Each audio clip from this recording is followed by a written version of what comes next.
Und da sind wir. Ein wunderschöner Montagnachmittag. Wie kann eine Woche auch besser starten als mit dem Gaming News Podcast von brack.ch mit dem Nico und mit mir? Geht nicht, darum sind wir da. As usual, hätte ich fast gesagt. As usual stimmt ja nicht ganz, aber wir sind da. Ich hoffe, es geht euch allen gut. Und ja, das ist gut gestartet. Nico, wie geht's dir? Typische Menti, würde ich sagen, Steffi. Schon, gell, irgendwie. Ja, a lot of work. Ja, zu wenig Zeit, das kennen wir doch alle. Der Martin sagt noch Hallo und der Bud Spencer sagt auch Hallo. Heute zusammen, ich hoffe, es geht euch gut. Schön, seid ihr da. So. Wunderbar. Yes. Ja, aber erzähl, Nico. Jetzt kommt der Fleur schon da. Hoi, Fleur. Erzähl, Nico. Oh, ich bin da. Das ist schön, Fleur. Da freuen wir uns, dass du da bist. Nice. Es sind übrigens noch 2 Follows reingekommen vorher. Merci vielmals an die gefollowt haben. Auch wenn sie vielleicht jetzt auch nicht da sind. I don't know. Steffi, wir haben noch irgendeine Thematik gehabt. Wir gehen überlegen. Der Cookie-Clicker, ja. Genau. Ja, genau, weil wir haben letzte Woche am Freitag im Stream, oder wo war das? Oder war das schon einiges? Leute, also bitte, die jetzt zuschauen, schreibt mir doch bitte schnell in den Chat, ob ihr wisst, was ein Cookie-Clicker ist. Please, ich Leute. viel außer dich. So. Ich glaube, ich bin so jemand von den Einzigen, der es nicht weiss. Ich habe aber irgendwie auch das Gefühl, dass du der Einzige bist, der keine Ahnung hat, was ein Cookie-Clicker ist. Aber Leute, hallo, Cookie-Clicker, das gibt es seit irgendwie 20 Jahren. Ja, das Game, genau. Keine Ahnung, was das ist. Du lügst, Bud Spencer. Es gibt niemanden, der nicht weiss, was ein Cookie-Clicker ist, außer der Nico. Also, das kann doch nicht sein. Wow. Nein, es kann doch nicht sein, dass die nicht wissen, was ein Cookie-Clicker ist. Oh mein Gott. Oder ich lüge nie. Nein, ich glaube jetzt mal. Ist in dem Fall... Oh Gott. Ja, in dem Fall stelle ich jetzt einen kleinen... Ich weiss auch von nichts. Der Yves lügt 100%. Der Yves natürlich. Ja, nein, aber der muss jetzt ernsthaft mal eine sehr ernste Frage in die Runde werfen. Kennen vielleicht nur ältere Leute den Cookie-Clicker? Also mit älter meine ich 30 plus. Warte schnell. Hä? Das geht überhaupt nicht auf hier. Wieso? Deine Argumentation, dann müsste sie auch kennen. Bist du 30? 31 bist du auch nicht. Eben. Also ab 31 ja. kennt man ihn. Wer 31 ist oder aufwärts, kennt den Cookie-Clicker. Wer unter 31 ist, kennt den Cookie-Clicker nicht. Fleur ist 27. Oh, okay. Ja, in dem Fall. Wow, wir haben ein richtig junges Publikum. Krass. Sicher irgend so einen modernen Quatsch. Nein, eben nicht. Der Cookie-Clicker gibt es schon lang. Cookie-Clicker. Das gibt es wirklich schon... 2013 ist er veröffentlicht worden. Und das ist halt das Browser-Game. Ja. Nein, das ist super. Du kannst 500'000 Mal Button-Smasher machen auf deiner Maus. Oh, es ist wirklich... es ist ein Clicker-Game. Es ist ein typisches Clicker-Game. Das ist grossartig. Es gibt auch Cow-Clicker. Du drückst nur auf einen Cookie und nachher bekommst du Cookies. Es geht eben noch weiter als das. Du kannst eben noch so gewisse Automatisierungen kaufen. Und je nachdem, wie viele Cookies das also mit diesen Cookies kannst du die Automatisierungen kaufen. Und das klickt dann automatisch für dich. Und so kannst du es immer verbessern und es ist grossartig. Es ist so du kannst dein Cookie-Imperium aufbauen. Dass du das nicht kennst, mach bitte ruhig. Es geht schliesslich um Cookies. Cookies! Ja, aber es ist so... Also, sorry, wo ist der Sinn hier? Nein, also Bud Spencer hat definitiv nichts verpasst. Es ist wirklich mega blöd. Es ist wirklich mega dumm. Alle hat auch geschrieben, nein, ich kenne den auch noch nicht. Was, auch, er kennt ihn auch, aber er hat ihn noch nie gespielt. Aber er kennt ihn immerhin. Bud Spencer ist plus 40, nice. dass man mich mit Nice. 27 als hure junges Publikum bezeichnet. Hure geil. Ja, siehst du jetzt, Flöru. Ist aber auch noch jung. Wir sind wirklich viel älter, Fleur, das ist das Problem. Genau, aber du tust alles voll automatisieren. Und der Cookie-Clicker läuft dann im Hintergrund und macht alles für dich selber. Also macht alles selber. Super. I relate to Steffi. Danke, Flöru. Merci vielmals. Das hätte ich nicht verpasst. Wenn ich ehrlich bin, nein, hast du auch nicht. Aber in meinen Augen ist das einfach etwas, was man kennt. I don't know. Ja, also ganz ehrlich, man hat wirklich nichts verpasst, wenn man es nicht kennt. Cookie Clicker, ich habe es jetzt mal schnell angeschaut. Also, Bei mir läuft es jetzt schon ein Weile im Hintergrund. Das ist super. Das kennt man Es so wie ist, Yeti-Sport. Was im Henker ist Yeti-Sport? Kenne ich nicht. Ich kenne nur einen Yeti, der heisst Betty. okay. Was ist Und das ist ein für Yeti? Endboss von Death Aha. Store.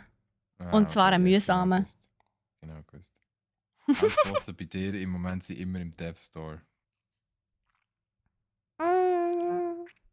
Nicht unbedingt. Death Store habe ich schon lange nicht mehr gespielt. Ist mir jetzt schwierig geworden. Ja, wo hast du sonst noch Endbosse jetzt? Bei Tunic hat es viele Endbosse. Bei Fire Emblem hätte ich gesagt. Bei Phoenix Immortals Rising hat es auch grosse Bosse. Kein Endboss, aber grosse Bosse, die du musst besiegen. Sonst kommst du nicht weiter. Phoenix Immortals Rising, ja genau. Das hast, Ja. hast du das mal gestreamt? Einiges Mal, ganz am Anfang. Mhm. Aber das ist ein Game, das ich hauptsächlich für mich selber gestreamt habe. Das ist geil. Das ist so geil, ich bin jetzt fertig. Das ist so grossartig. Ja, alle, ich habe tatsächlich noch nie von dem gehört, aber das ist einfach, weil an mir nur Infos hergetragen werden von sinnvollen Sachen, wo man nicht seine Lifetime wastet. Genau. So sieht es aus. Ach, Das ist ganz einfach. Das ist ganz einfach. Nico, Hä? bevor wir das Dings starten, den Podcast, Ja. muss ich noch schnell eine gute Tat vollbringen. Das ist gut, dann kann ich noch mein Tabu lesen. Eine gute. So. Boom. Es dauert ein paar ist Mal, so- ein paar Sekunden, aber du musst schnell eine gute Tat verbringen. Oh, god damn! Hoi, hoi, hoi. So, viel Spass an alle, die Subgift von uns bekommen haben. Hey Nico, du hast schon einen bekommen, schau mal. Oh, Scheiße. Ja, herzlichen Glückwunsch. Jetzt muss ich noch reinschauen. Genau. Nice. Yes. Hurra, ich habe ein abonnenten Abzeichen bekommen. Nice! Genau. Ja, Danke viel für das Spass Geschenk, wünschen wir Abo. euch. Wir sind halt einfach auch der Meinung, unsere Emotes sind einfach zu herzig und so cool, als dass niemand sie verwendet. Und darum haben wir gedacht, wir verschenken jetzt hier mal eine Runde Gift-Subs. Jawohl. Nice. Und durch uns, Subs. es wird jetzt öfters mal vorkommen. Also kommt einfach immer wieder. Ich muss das eine Steuererklärung angeben. Hat er. Nein, Ganz, leider ganz eben nicht. Leider eben nicht. Ich kann es ja nicht einmal auf den Spesen abziehen, mein Gift-Sub, mein Sub, das ich immer mache. Das ist aber schon noch traurig. Ja, das ist. Ja. Ja, hä? Steffi, meinst du, ich habe noch ein Minütchen, um mir einen Kaffee zu holen? Weiß nicht. Chat hat er noch eine Minute. Ja, das ist okay. Dann Chat. tue ich mal. Chat. Dann gehst du deinen Kaffee holen. Los, gang. Ja. Ja. Ja. Hey, ich bin schon weg, du siehst mich eigentlich nur noch. Also, Ich sehe dich noch, genau. Weißt, es hat ja Verzögerung. Ich bin eigentlich schon weg. Ich höre die Realtime, aber okay. Hey, nein. Das kann ich nicht mal über den lästern, wo er mich hört. Verdammt. Nein, aber das ist okay, weil dann kann ich hier noch ein paar... warte, wo ist jetzt die Einstellung da? Timer. Genau, hier, Timer. Genau, letztes Mal habe ich ihn nämlich vergessen. Das Mal ist er jetzt eingestellt. Unser Reminder, dass wir näher am Podcast aufnehmen sind. So sieht es aus. Yes. Ah, so herzig. Jetzt habt ihr alle kleine Eili vor euren Namen. Die sind so cute. So herzig. Der schlüpft dann mit der Zeit, müsst ihr schauen. Genau. Ich tue schon mal abonnieren, mein Monolog as usual. Folgendermaßen. Wir, das kennt ihr, also die öfters mal da sind, kennen das ja bereits. Wir nehmen jetzt sobald der Nico wieder retour ist, einen Podcast auf. Und während wir den Podcast aufnehmen, können wir leider nicht auf eure Kommentare direkt eingehen. Wir schauen sie aber sehr, sehr gerne nach dem Podcast an und dann noch zurückkommentieren, eure Fragen beantworten oder halt einfach generell lesen, was ihr gesagt habt bzw. geschrieben habt. Ja, Yves, sehr gern. Nico holt gleich nächstes... Was? Nächstes Essen. Wie meinst du, Nico holt das nächste Essen? Nein, da holt sich jetzt noch einen Kaffee. Gesehen? Habt ihr noch gesehen? Was rechnen wir? Schaffen wir 3 Minuten? Ich denke es nicht, oder? Eine Minute ist sicher schon durch. Da ist er ja wieder. Nice. Wir sehen, der hat gewartet. Hä? Was, wir haben gewartet? Es ist auf mich gewartet worden, hier. Wunderschön. Dann fangen wir doch an. Ja, Einbildung ist schon eine Bildung, gell? Stefanie, wir haben schon mal drüber Ja, geredet. Nicola.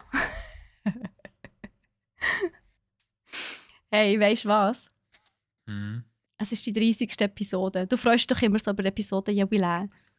Jubiläums? Es Wie sagt ist- man? Weiß gar nicht. Nummer 30. Leute im Chat, feiert mal schön ab. Nummer 30. Das heisst, wir haben 30 Mal sind wir da reingehockt und haben unser Gaming-Wissen mit euch geteilt. Mhm. Und jetzt seid ihr eigentlich alles schon Gaming-Padawans. Ihr wisst auch schon mehr als wir. Das würde ich so jetzt nicht sagen.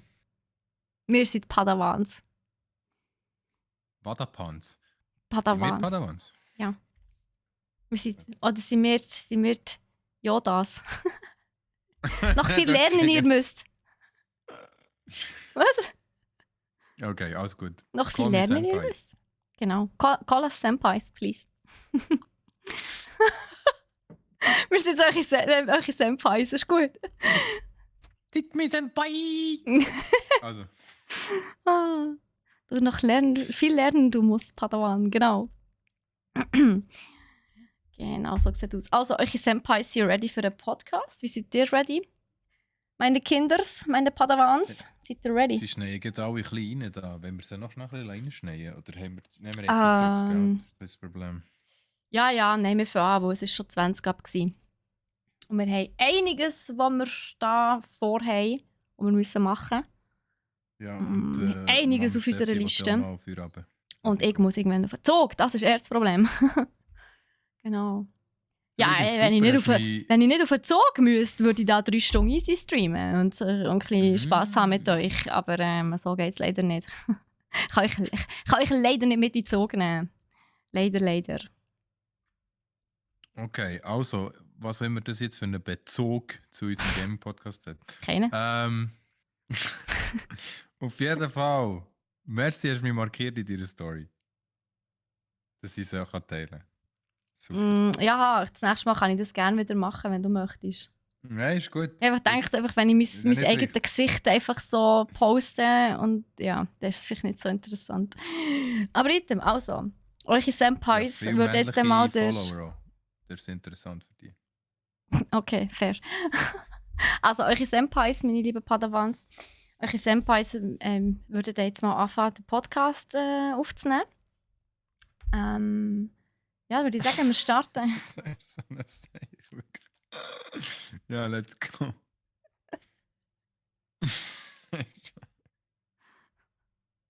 Das sind jetzt einfach unsere Padawans. Fertig. Wir sind solche Senpais. Ich finde das voll in Ordnung.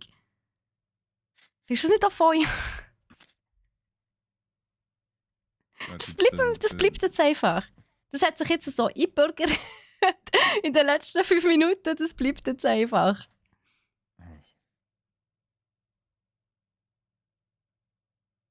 Du willst nicht drauf eingehen. Okay, dann suchen wir uns halt einen neuen Start für den Podcast. Aha, du hast... Oh, Entschuldigung, ich dachte... Jesus Christ. Nico, mal wieder nichts im Checken hier. Wieder mal Manti-Stimmung. Mhm. Okay. Padawans und Senpais. Was es mit dem auf sich hat, erfahrt ihr jetzt im Buffcrit Loot Gaming Podcast. Mit dem Nico und der Steffi. Eigentlich nennt man sich selber nicht sehr Nico, aber okay. Und eigentlich reden wir auch nicht über Padawans und Senpais. Ist ja gut. Das habe ich mich verschluckt. Okay, das ist der perfekte Anfang. Hallo zusammen. Hallo zusammen.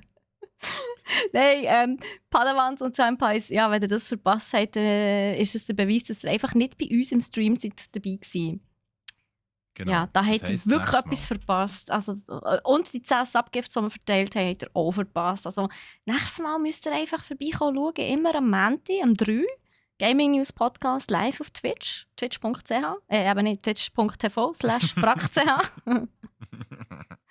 Aber heute, jetzt haben wir den Gaming News Podcast. Wir haben Buff, Crit, Loot, die 3 Kategorien. Und wir haben Episode Nummer 30 hier für euch am Start. Also 30. Episode. Seit 30 Wochen machen wir das. Und auch das Mal haben wir spannende Themen mitgebracht. Unter anderem The Wandering Village, Nintendo Direct, wo wir kurz drauf schauen, die neue Cyberpunk-Netflix-Serie namens Edge Runners. Eine Schweizer E-Sports-Organisation hat ein Frauenteam. Das sind unsere Buff-Themen. Unsere Crit-Themen sind mal wieder einig, als ob es letzte Woche nicht schon genug war. Tencent! Und natürlich, last but not least, der GTA 6 Mega Leak. Genau. Und noch ein bisschen Loot. Viel Loot haben wir leider nicht, aber es muss länger. Und ja, würde ich sagen, wir starten einfach mal. The Wandering Village ist nämlich ein Schweizer Indie-Game, das schon relativ lange jetzt auf dem Kickstarter war und Geld gesammelt hat. Es ist vom Schweizer Studio wie heisst es? Strayphone. So, Strayphone, also Streunens Reh. So, Und die sind eigentlich relativ bekannt. Die machen, also die hat zum Beispiel Nimbatus gemacht, Niche oder auch Retimed. Und die haben jetzt eben die Kickstarter-Kampagne gestartet für The Wandering Village schon vor einer Weile. Und ihr Ziel war 30'000 Euro. Das Game ist aber dermaßen gehypt worden, schon von Anfang an. Jetzt haben die über 150'000 Euro gesammelt bis Kampagnenende. Also mehr als 5-fache von ihrem Kampagnenziel. Crazy! Das ist krass, ja. Ja, und durch das ja alle ihre Meilensteine, also auf so einer Kickstarter-Kampagne hast du ja je nach Meilenstein, die du erreichst, also sogenannte Stretch Goals, kannst du weitere Sachen freischalten. Also, oder die ganzen Gimmicks in den Games müssen natürlich auch finanziert werden, die müssen erstellt und finanziert werden. Und mit dem Geld, das gesammelt wird, je nach Goal, das man erreicht, aber je nach Meilenstein, das man erreicht, werden die Sachen auch finanziert. Und es sind tatsächlich sämtliche Stretch Goals erreicht worden mit diesen über 150'000 Euro. Und das ist hure cool für ein Schweizer Indie-Game. Und da sieht man einfach mal wieder, wie die Schweizer Indie-Szene, also Game-Entwickler, eigentlich wirklich für einen fantastischen Job erledigen. Definitiv. Grosser Applaus hier. Den gönnen wir ihnen. Applaus! Nein, wirklich mega gut gemacht. Und gerade falls ihr jetzt Wandering Village nicht kennt, ich würde es euch unbedingt empfehlen, mal auszuchecken. Es ist ein Aufbaustrategiespiel, also erwartet nicht mega viel Action, es ist eher etwas Gemütliches, aber es ist mega cool gemacht, weil man ist auf einem Rücken von einem riesengroßen Dinosaurier. Also sein Dörfli baut man auf dem Rücken von einem riesen Dino auf. Und der Dino, den lenkt man durch eine, ich sage jetzt mal, postapokalyptische Welt. Und kann durch das natürlich auch eine neue Landschaft und so entdecken. Und bis jetzt ist es wahnsinnig gut angekommen. Also bei recht vielen Bewertungen fantastische Reviews. Und ich habe es auch bekommen. Ich habe es geschenkt bekommen. Merci vielmals an dieser Stelle nochmal. Und ich werde es am Freitag streamen, hier auf dem Channel von brack.ch. Also falls ihr wollt reinschauen, was es euch interessiert, was da das Schweizer Entwicklerstudio wieder fantastisch geleistet hat, dann könnt ihr unbedingt vorbeischauen. Am 2 startet am Freitag der Stream. Und ich freue mich sehr drauf, weil das ist ein Game, das bei mir schon sehr lange auf meiner Wishlist ist. Und ich bin Fan von Schweizer Games, ich bin Fan von Indie-Games, von dem her, let's do this. Das ist sehr interessant, Steffi. Hast du schon reinschauen vorher? Hast du schon einen Trailer gesehen oder irgend so etwas? Ich habe noch, ich glaube, einen Trailer gesehen, aber sonst weiß ich noch gar nichts. Ich habe mir noch vorgenommen, das Video zu schauen vom Hanno, natürlich. Ja, logisch, also ist ein kleiner Fanboy, du. Nein, Trailer. Ich habe natürlich schon damals den Trailer geschaut. Es ist leider mittlerweile nicht mehr wirklich Neues rausgekommen. Einfach der Launch-Trailer sozusagen, also das Announcement, der Announcement-Trailer. Der Grafikstil ist jetzt eher schlicht, das ist logisch. Es ist kein mega super realistischer Grafikstil. Es ist eher so ein bisschen im Comic-Look, eher ein bisschen simpel gehalten. Es erinnert mich teilweise sogar fast ein bisschen an Among Us irgendwie. Ich weiß auch nicht, weißt du, die Figürchen, die Männchen so. Und auch sonst, also, und es ist auch nicht irgendwie so ein Pixel-Look oder so. Es ist einfach wirklich eher ein ganz schlichter Comic-Stil mit ein bisschen Cell-Shading. Aber es ist liebevoll gemacht, sehr liebevoll. Und ich glaube, es kommt sehr gut an. Also das kann ich mir sehr gut vorstellen, dass es sehr gut ankommt. Mhm. Ja, also von mir aus gesehen ist das Konzept einfach auch cool. Grundsätzlich, einfach mit dem auf dem Rücken von dem geriesenen Tier. Hat bei mir ein bisschen Studio Ghibli-Vibes für Ja, hat ein bisschen etwas. Voll. Mit dem Riesendino, gell? Genau, mit dem das wandelnde Schloss. Ja, hat's, glaub, das ist einer geheißen, meiner absoluten Lieblings-Ghibli-Filme. Der ist so toll. Mhm. Ach ja. Ja.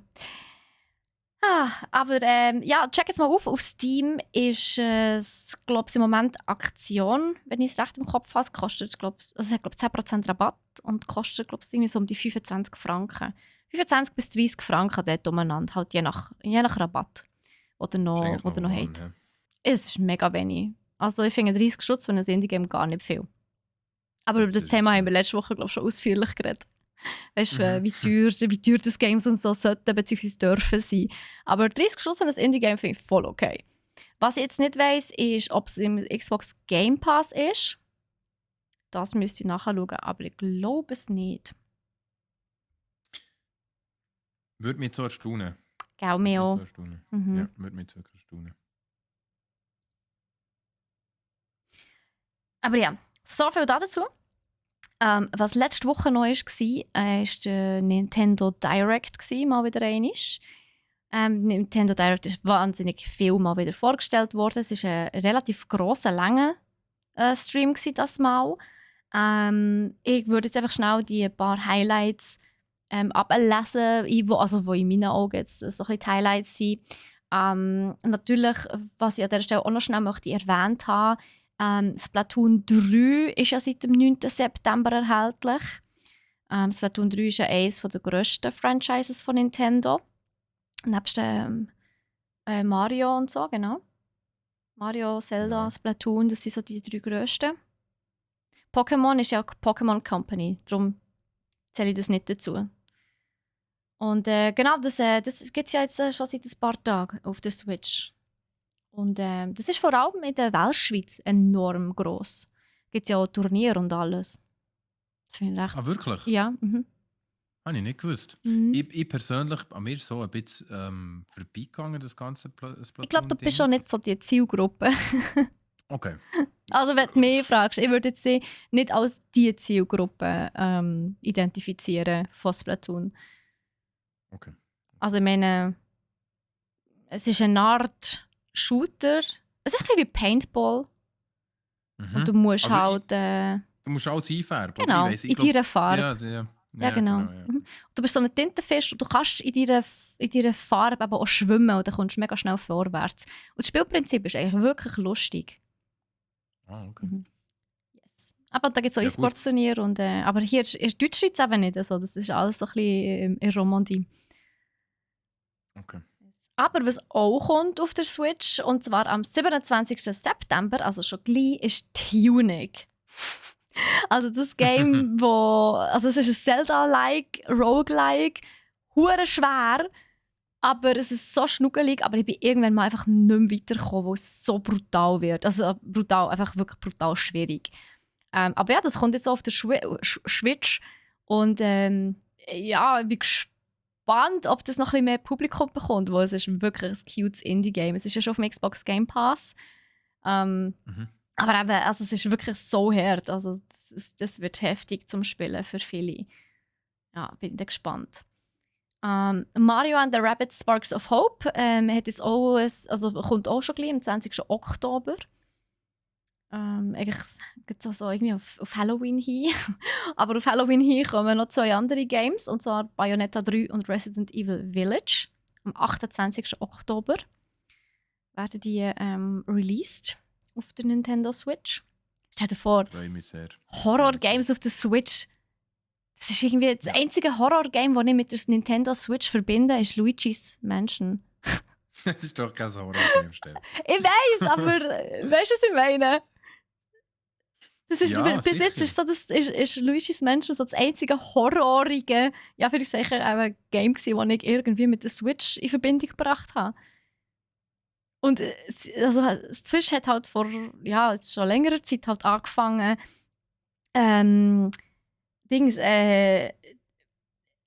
Third-Party-Games zu veröffentlichen auf der Switch selber. Das stimmt, Ja. das stimmt. Und ich habe noch gerade etwas anzuaden, und zwar Bayonetta 3 habe ich ja mal mit dem Sean in einem vergangenen Podcast schon thematisiert. Genau, da habe ich dann Finde ich auch geschaut. spannend. Gelost. Hast du geschaut und gelost? Ja, Nur hoffentlich, gelost. Steffi. Auf jeden Fall, das wird auch spannend, ob das auf der Switch cool zum Spielen ist. Kann ich mir auch noch nicht so ganz vorstellen, aber ich habe es damals auf der Xbox gespielt, also ich denke, das wird schon auch cool sein.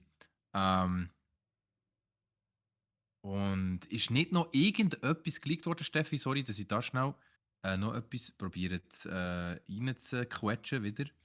Aber es ist doch auch noch irgendetwas anderes geleakt worden. Und zwar haben sie doch noch irgendetwas erzählt von GoldenEye.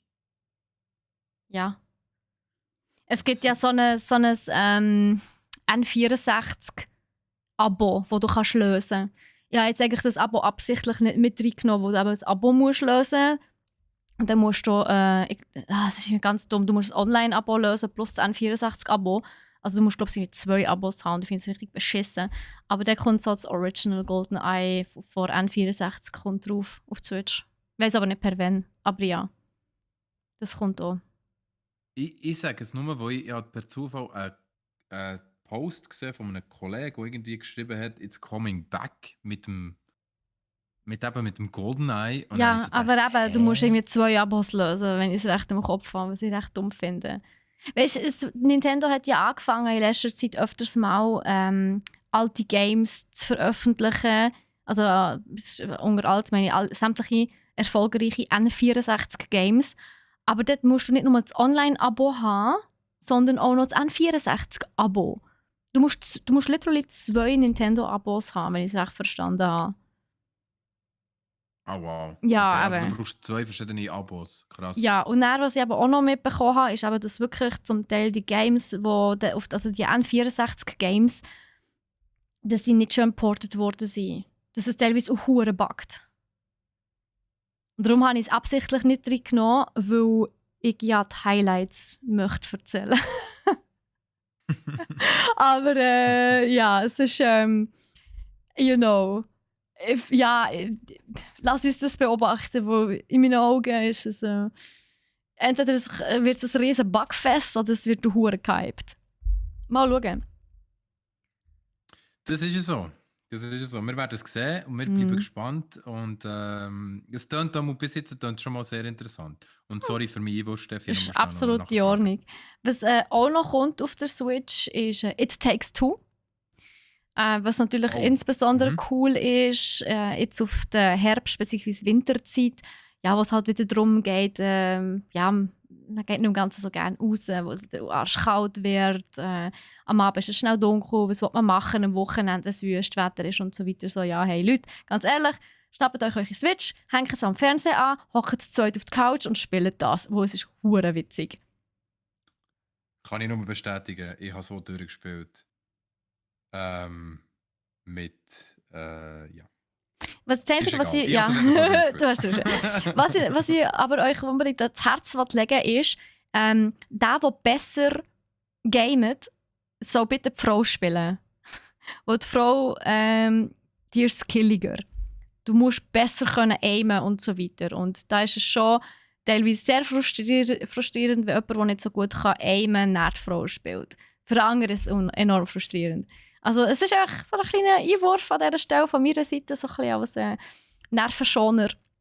Der besser spielt, der soll die Frau spielen.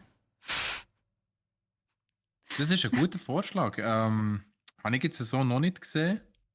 Oder würde ich jetzt Ist dir das so nicht sagen? aufgefallen? Also ich finde beide haben eigentlich coole Jobs. Aber du hast schon ein bisschen recht. Ja, ich habe dir schon ein bisschen. Jetzt, wo ich drüber nachdenke, ja, macht Sinn. Es macht Sinn. Schau Macht gerne. schon Sinn. Aber ja, auf jeden Fall, was auch noch kommt, ist SpongeBob. Ah ja, warte schnell. It Takes Two kommt am 4. November. Ich glaube, vorbestellen könnt ihr es jetzt schon, aber am 4. November ist Release. Ich finde, es ist eine ordentlich gute Zeit. So auf den Winter hin. Was auch kommt, ist SpongeBob Schwammkopf, der Cosmic Shake. Das kommt aber erst nächstes Jahr. Ein genaues Datum kennt man noch nicht. Was auch wieder kommt, ist Fire Emblem. Das neue Fire Emblem heisst Engage und kommt am 20. Januar. Schön auf ein verspätetes Weihnachtsgeschenk, hätte ich gesagt, ein verspätetes Geburtstagsgeschenk von mir, weil ich die Fire Emblem-Serie wahnsinnig gern. Ich bin leider nach wie vor noch nicht komplett durch mit Fire Emblem Three Houses. Das ist das letzte, was rausgekommen ist. Dort habe ich mir ja noch das DLC gekauft und ich habe schon sehr viele Stunden drin, also sehr viel für ein Switch-Game, über 200 Stunden reinbuttert. Das ist, glaube ich, nicht ganz wenig. Von dem her, ich weiß nicht, das ist vielleicht auch... Hast du das schon mal angeschaut, Nico? Hey, ja. Fire Emblem. Rein theoretisch sollte das eigentlich etwas für dich sein, wo du hast rundenbasierte strategische Kämpfe.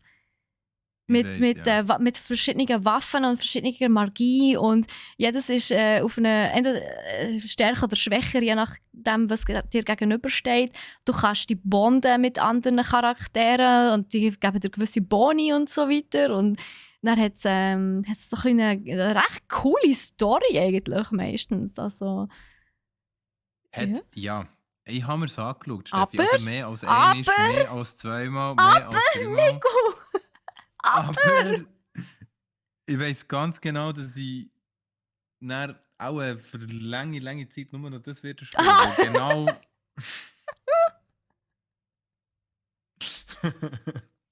Okay, gut. Es gibt nichts Negatives. Also es ist wirklich so, dass ich genau weiss, das wird mich auch so packen, dass ich das wirklich lang wieder spielen.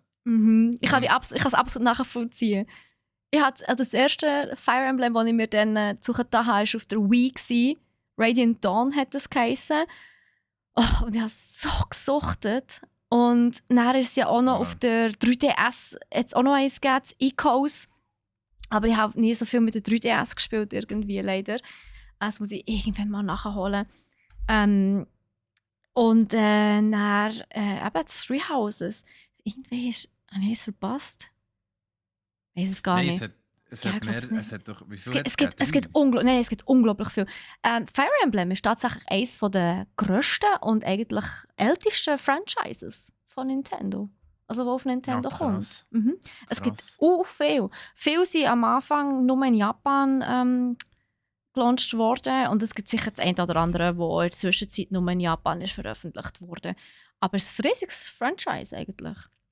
Und eben, also für jeden, der gerne rundenbasierte Strategie-Games hat, kann ich es mega empfehlen.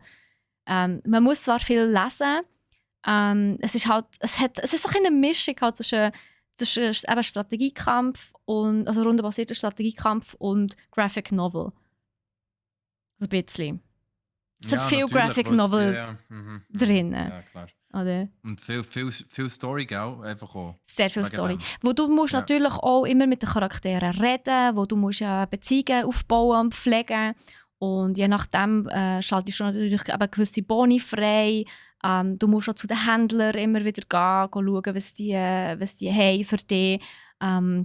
Du musst wie also jetzt im Three Houses zum Beispiel war es so gewesen, du bist der Lehrer gewesen, du musst deine Schüler, mit denen du in den Kampf gehst, unterrichten und du kannst wie selber bestimmen, was für Fähigkeiten sie sollen lernen und so.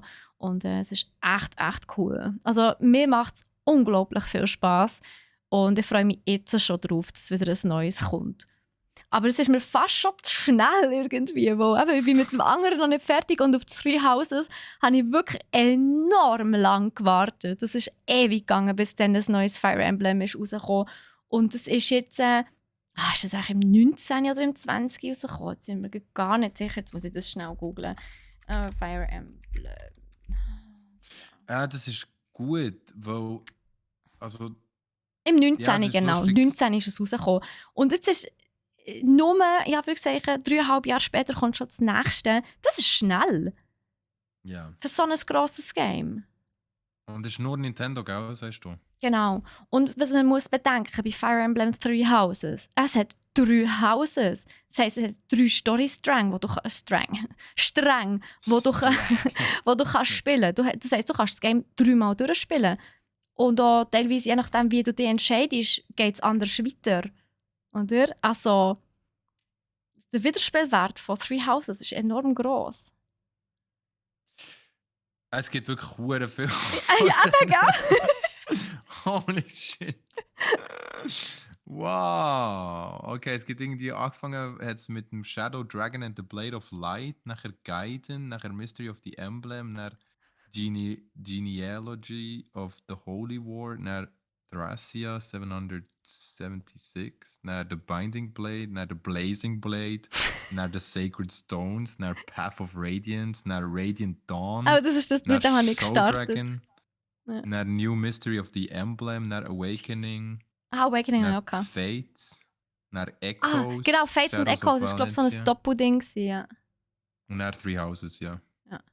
What the Nein, Fates habe ich hell? glaube auch. Fates und Echoes habe ich glaube beide, ja. Ja, aber eben, It's es ist a lot. ein enorm grosses Franchise und ich glaube, in Japan ist es riesig. Hier bei uns, in unseren Breitengraden, ist glaube ich eher ein bisschen weniger bekannt, was ich super schade finde, weil ich bin echt nicht jemand, muss ich wirklich zugeben, ich bin jetzt nicht jemand, der wahnsinnig gerne Graphic Novels hat und ich bin auch nicht jemand, der wahnsinnig gerne den JRPG-Style hat. Also ich persönlich, ist mein Geschmack, ich mag es einfach nicht so gern. Also so das JRPG, einfach der japanische Manga-Look. Das ist jetzt nicht so meins. Das ist zum Beispiel auch etwas, was mich bei Genshin Impact immer so ein bisschen abschreckt. Muss ich wirklich zugeben. Mhm. Aber Das das... Anime-mäßig. Ja, genau. So ein bisschen, das, ja. Aber Fire Emblem, ich liebe einfach das Gameplay, also das Stil von dem, eben das Strategische, das Rundenbasierte. Es ist wie Schach, eigentlich. Es ist ein bisschen wie Schach. Und ich finde das so cool, wo du kannst dir auch Zeit lassen. Und ich meine, ganz ehrlich, so Schlachten, am Anfang dauern sie vielleicht noch so 20 Minuten. Gegen Schluss dauert teilweise so eine einzige Schlacht dauert schnell mal so 1,5 Stunden. Weißt du? Das ist dann wirklich heftig. Und du musst auch immer gut überlegen und ein paar Züge vielleicht vorausdenken. Und es ist, ich finde es fantastisch. Aber ja, genug geschwärmt. Checkt es unbedingt mal aus, falls ihr auch gerne so rundenbasierte Strategie-Games habt. Ich kann es euch wirklich ans Herz legen. Fire Emblem. Und eben am 20. Januar kommt dann schon das nächste. Das nennt sich Engage. Yes. Nice. Ja, Mhm. ja. Ich muss mir so anschauen, Steffi. Ja, Ist schau es gut. dir an, Hast mich wieder wirklich. gefixt. Yes, nice. Ja, wir haben dort gedacht, so, eigentlich müsste es rein theoretisch etwas für dich sein. Ja, aber dann brauche ich eine Switch. Ich habe keine Switch. Ja, das ist aber schon doof. Ach, wir finden eine Lösung. Ich glaube, Genau. Brach.ch hat Switches. Ja, wir haben jede Menge, bin ich mir jetzt gar nicht sicher. Aber wir haben auf jeden Fall einige, ja. Auf jeden Fall. Genau, soviel zu Fire Emblem. Einige von euch kennen vielleicht Octopath Traveler. Das ist ein Indie-Game im Pixel-Style, wo vor ein paar Jahren ist rausgekommen. Und das ist auch wahnsinnig durch die Decke. Vor allem auch dank einigen Streamer, die es live auf Twitch gestreamt haben. Aber auch so, es ist einfach ein mega gutes Game mit einer tollen Story und mega viel Charme, gute Charaktere und so weiter. Und jetzt ist ein zweiter Teil angekündigt worden. Octopath Traveler 2. Also literally einfach 2. Und das kommt am 24. Februar 2023. Genau. Was auch noch angekündigt worden ist, ist Pikmin 4. Nur so einfach am Rande mal mitgeteilt. Ich weiß nicht, ob ihr es mitbekommen habt, aber Pikmin Bloom ist ja schon ein bisschen länger draussen. Das ist ja das Mobile-Game im Stile von Pokémon Go. Ich hatte es auch mal austestet. Pikmin Bloom. Ist noch herzig. Aber man kann nicht wahnsinnig viel machen. Also einmal, dann, als ich es angeschaut habe, bei Release hat man noch nicht wahnsinnig viel irgendwie machen. Aber es ist auch cute, wo überall, wo du durchlaufst, kannst du Blümchen pflanzen. Automatisch. Ja. Dann mit der Zeit hast du so... Also das ist ein bisschen, du musst dir vorstellen, wie der Rauch bei Pokémon Go. Mhm. Und, und statt der Rauch hast du halt einfach so eine Blümchen-Bombe. Und halt, wenn du neu durchlaufst, ja, tut die Blümchenbombe halt zusammenstreuen und dann wachsen dort halt Pflanzen. Also Blümchen. Ja, es ist witzig, es ist herzig. Aber ja, Pikmin, herzig, ja. es ist wirklich herzig. Aber Pikmin 4, wo natürlich wieder ein Switch-Game ist, das kommt auch im 2023. Genauer das Datum wissen wir noch nicht. Das Einzige, was wir wissen, es ist auch noch kein Trailer oder so gezeigt worden. Das Einzige, was wir aber wissen, ist, dass man anscheinend auch aus der Perspektive von einem Pikmin kann spielen kann. Also, dass du sehr tief am Boden unten bist. Und die sind ja winzig. Pikmin sind ja ganz kleine, so Mannsgockeli mit Blümchen auf dem Kopf. Sind das die dann kannst du so zusammentun und sie helfen dir, Genau. alles aufzutragen? Exakt. Ja. Du hast dann so eine Armee an Pikmin. Es gibt rote, also die roten sind die normalen, die gelben sind immun gegen Elektro, die blauen können durch Wasser gehen, die violetten sind so die Jumps, die können sehr schwer tragen. Dann gibt es noch andere, weiße, schwarze, alles Mögliche. Und die haben halt alle andere Resistenzen oder Fähigkeiten, genau. Und sie sind ja wirklich sehr klein und anscheinend, also bis jetzt hat man immer so von oben gegen unten gespielt. Und jetzt kann man anscheinend die Perspektive wechseln zu am Boden bei den Pikmin unten. Und die Monster sehen natürlich enorm gross aus nach das. Aber ich stelle mir es witzig vor, wenn du so durch die Welt durchwuselst aus der Perspektive von einem Pikmin. Sicher witzig. Auf jeden Fall. Vor allem einfach auch ein cooles Spielprinzip wieder mal. So Total. So das Prinzip zusammen geht. So. Ja, das ist wirklich herzig. Und ja, auf was wir natürlich alle, und ich meine wirklich alle, gewartet haben, ist News zu Breath of the Wild 2, also zum Sequel. Also ich glaube, die ganze Welt wartet seit etwa einem Jahr darauf, dass Nintendo irgendwie mal wieder etwas hören bezüglich Breath of the Wild 2.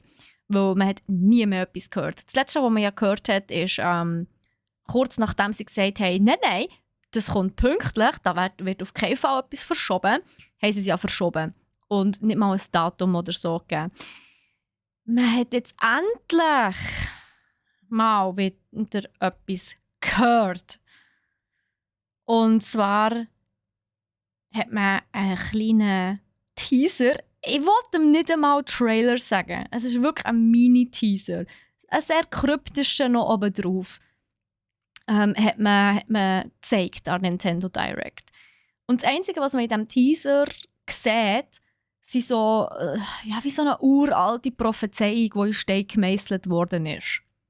Was man bei allgemein bei Zelda, ja, und vor allem bei Breath of the Wild jetzt schon so ein bisschen öfters gesehen hat. Es spielt ja im gleichen Universum, also es ist, glaube ich, basically die gleiche Map wie Breath of the Wild. Das ist wirklich eine direkte Fortsetzung.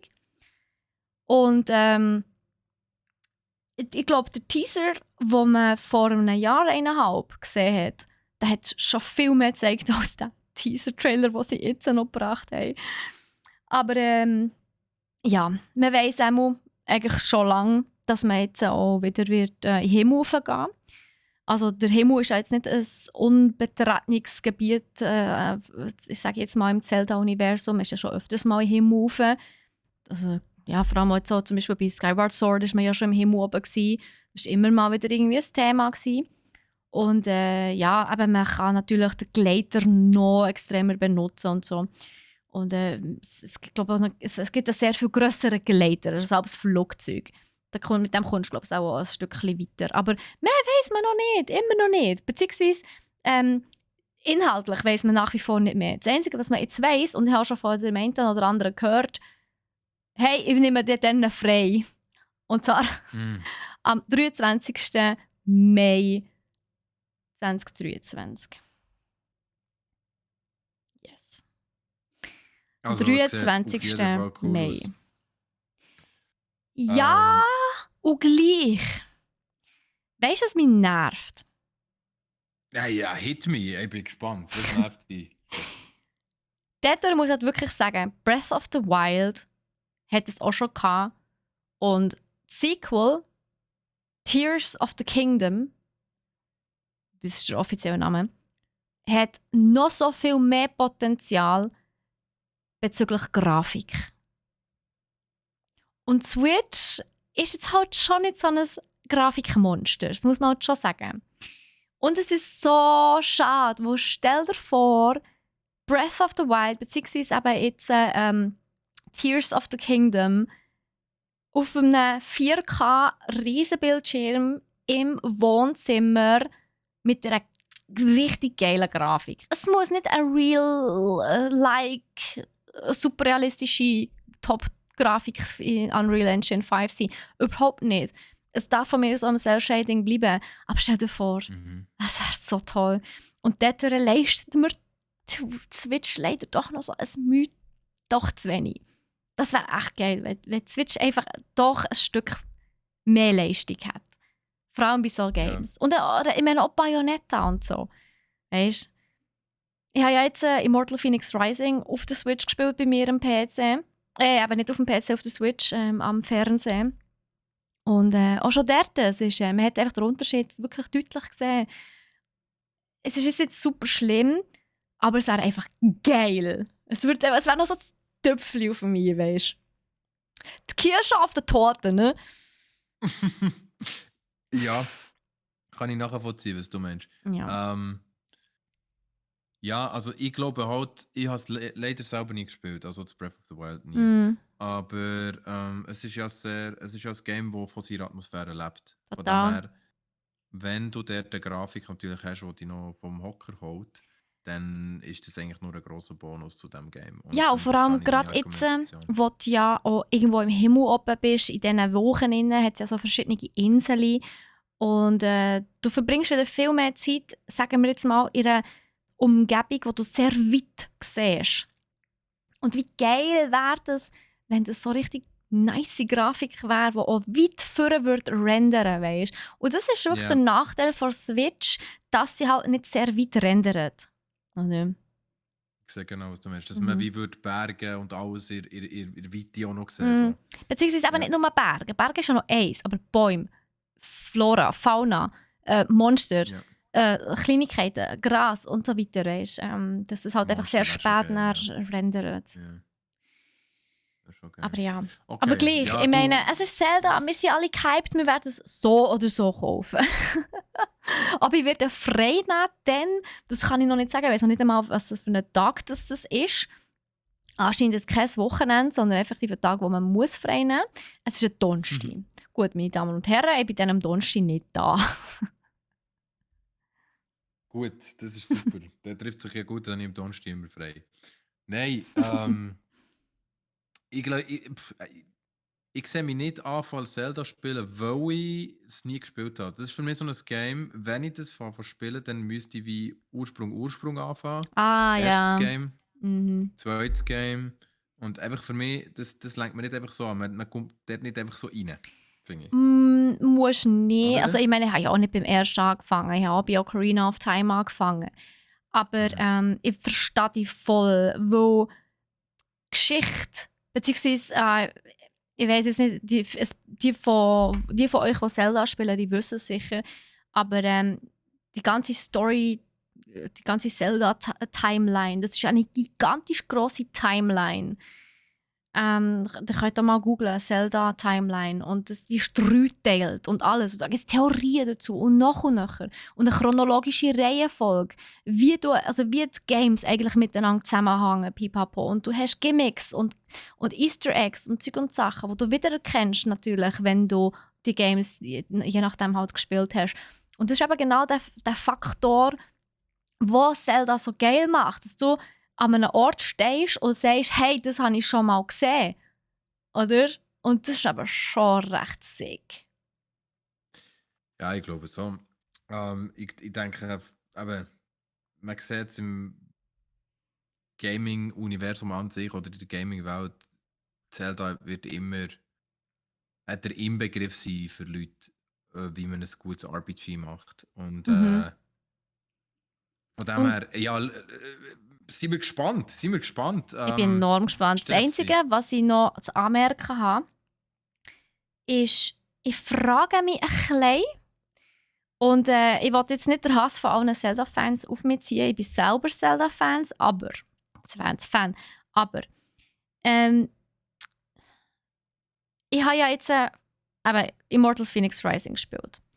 Vom Stil her enorm ähnlich wie Breath of the Wild. Also wirklich extrem ähnlich. Aber eben nicht. Aber Immortal Phoenix Rising hat so einen geilen Humor. Die Hauptfigur kann reden und die Dialoge sind so lustig und der Humor ist so cool. Du musst immer wieder lachen. Es ist wie eine spanische Telenovela, weißt du? Teilweise. Und das, ja, und der Humor in diesem Game, das ist so witzig. Und das hat Zelda nicht. Nie. Und ich frage mich, ob das vielleicht ein Punkt ist, wo wo das Game vielleicht nicht mehr ganz so zeitgemäß machen. Ja, ja, Weißt du, was ich ich sehe meine? den Punkt. Ich sehe den Das Punkt, Breath ja. of the Wild und Zelda und jedes andere, das noch kommt, halt von den Fans noch gespielt wird, nach wie vor, wo sie halt eben Fans sind. Aber dass es nicht mehr so viele neue Spieler anlockt, weil es vielleicht nicht mehr so zeitgemäß ist, sondern weil sie halt immer noch nach ihren Erfolgskriterien immer wieder neue Zeldas machen und nichts Neues Hm. probieren. Sie trauen sich nichts. Es ist immer noch die gleiche ernste Storyline. Immer und immer wieder. Und das ist der einzige Nachteil, den ich bei Zelda finde im Moment. Und ich bin gespannt, wie Tears of the Kingdom wird. Aber bis wir das wissen, müssen wir noch ein halbes Jahr warten. Ja, ich bin auch gespannt. Also, Mhm. let's see, es wird auch eine riesen Ansturm geben. Mal schauen. Aber hey, wir haben endlich Neuigkeiten zu neuen Zelda-Game. At least. Yes, Das ist finally. mein grösstes Buff-Thema. So, wir haben noch 2 Buff-Themen. Jetzt habe ich lang gemacht, jetzt bist du dran. Alles gut. No worries, no worries, no worries. Yes, es ist so. Es gibt eine neue Serie auf Netflix und ich habe es eigentlich auch nicht gekannt, bis mir der Kollege gestern gesagt hat, er hat da die neue Cyberpunk-Serie angefangen auf Netflix und ich eigentlich so, welche Cyberpunk-Serie, Entschuldigung. Und er dann so, es gibt eine neue Cyberpunk-Serie auf Netflix. Und ich so, okay, es gibt eine neue Cyberpunk-Serie. Bin gerade schauen und tatsächlich Cyberpunk Edge Runners ist die neue Serie auf Netflix von Cyberpunk. Ist auch wirklich offiziell Cyberpunk. Wenn man auf die Cyberpunk-Webseite geht, sieht man auch gerade voll oben angekündigt, Cyberpunk Edge Runners ist eine Serie von CD Projekt Red zusammen mit der japanischen Animationsfirma, Animationsstudio Trigger. Die haben es animiert und es ist ultra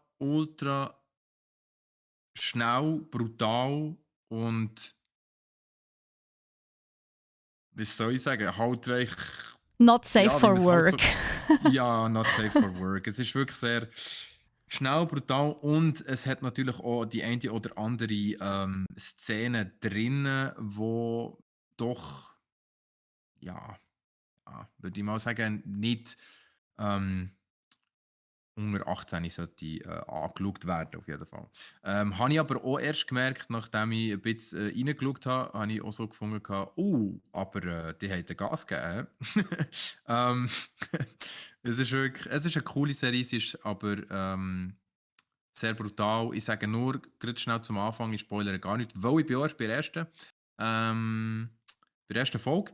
Aber es geht wieder mal, sorry, dass ich wieder mal sage, aber es ist leider immer das Gleiche bei den Animes, darum, dass jemand einen älteren Teil verliert und sich nachher rächt an der ganzen Welt, weil sie ihm seine Mutter haben weggenommen. Der Hauptdarsteller lässt sich nachher eine gewisse Roboterteile einpflanzen, Mecha, wie eine Mecha-Suit, den er sich einbauen lässt, oder wie sagt man das im Cyberpunk-Universum? Ich habe es mal gewusst, jetzt ist es mir gerade entfallen.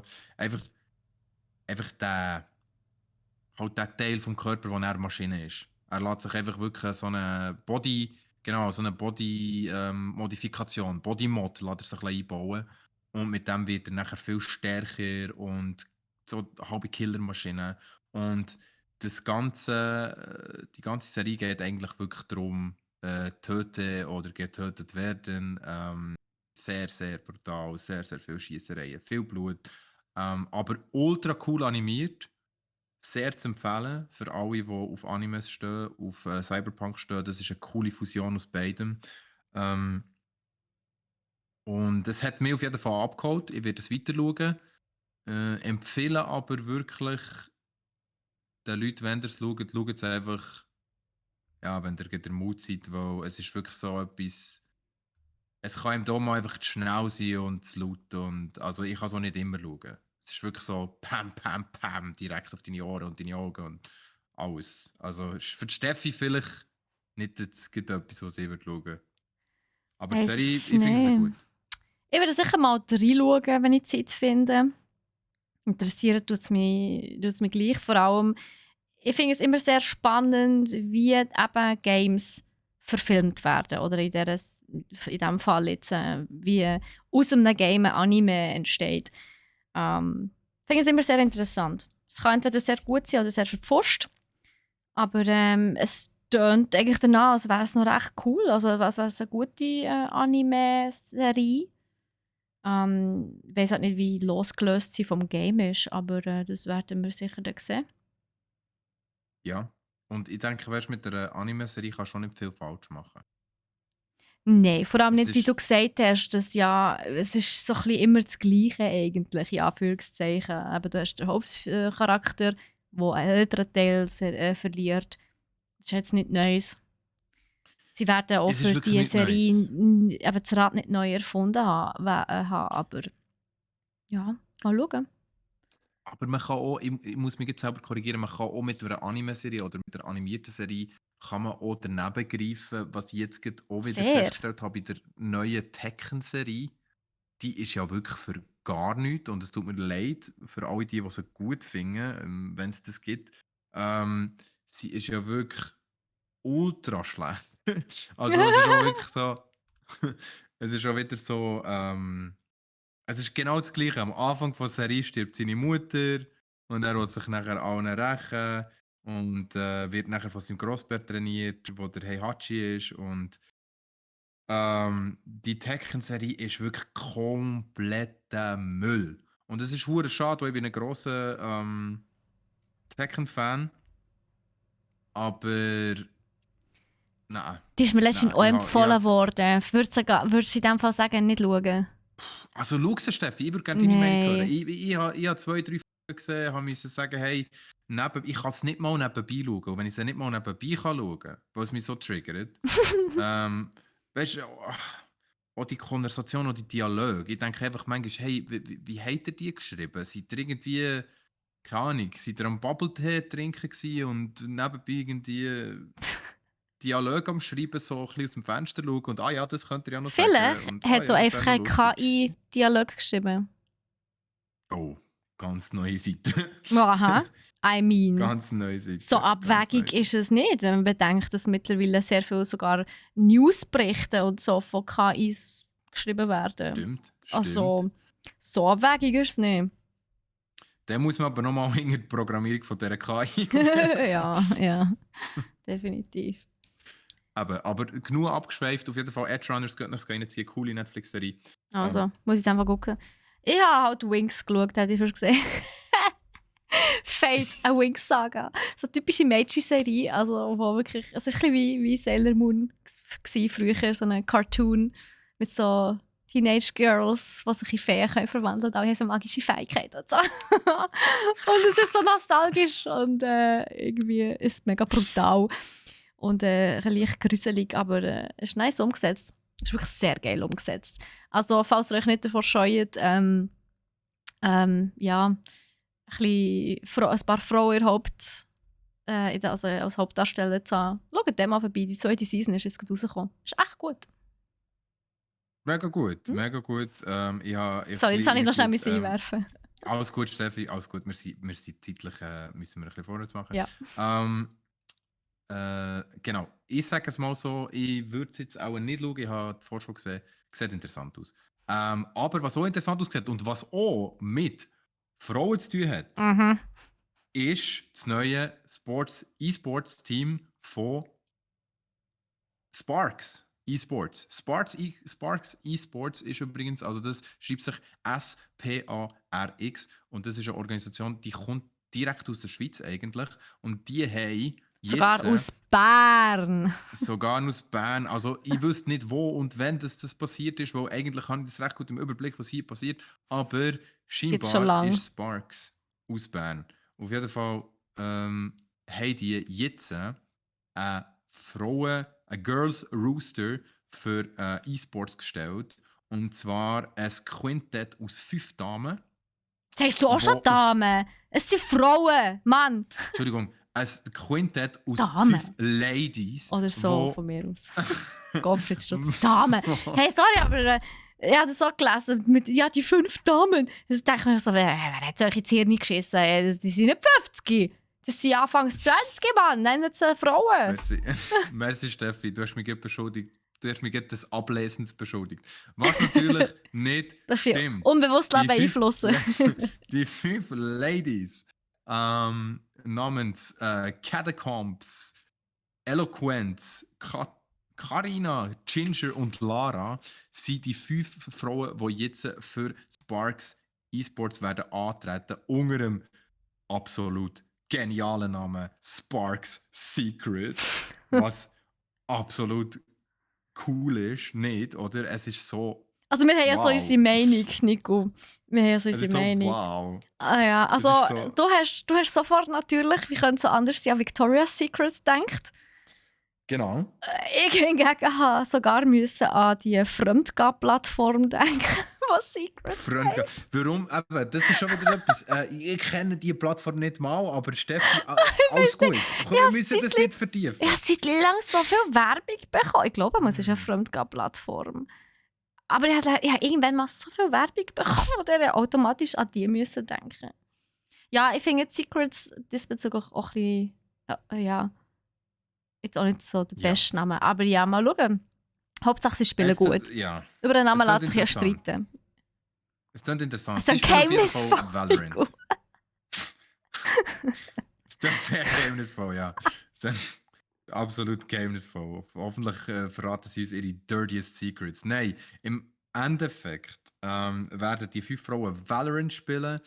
Wir werden sehen, wie gut sie sind, wie sie sich schlagen. Wir beobachten das Ganze. Gut, Steffi, wir haben auch so gesagt, wir schauen das mal noch ein bisschen genauer an. Wir haben auch festgestellt, dass Sparks mega viel cooles Zeug macht und auch so etwas wie eine Frauen-E-Sports Challenge oder ein Turnier organisiert. Das finden wir natürlich top-notch. Unterstützen wir gerne, wenn wir können. Darum, wir behalten unsere Augen und Ohren offen. Und das ist eigentlich auch schon alles, was ich zu diesem Thema kann Ich sagen habe noch kann. etwas, Hey, was ich dazu sagen willst du noch etwas sagen? Okay. Ja. Und zwar, durch das, dass es ja eine Schweizer Organisation ist die Wahrscheinlichkeit, dass sie an Schweizer Turnieren mitmachen, sehr groß.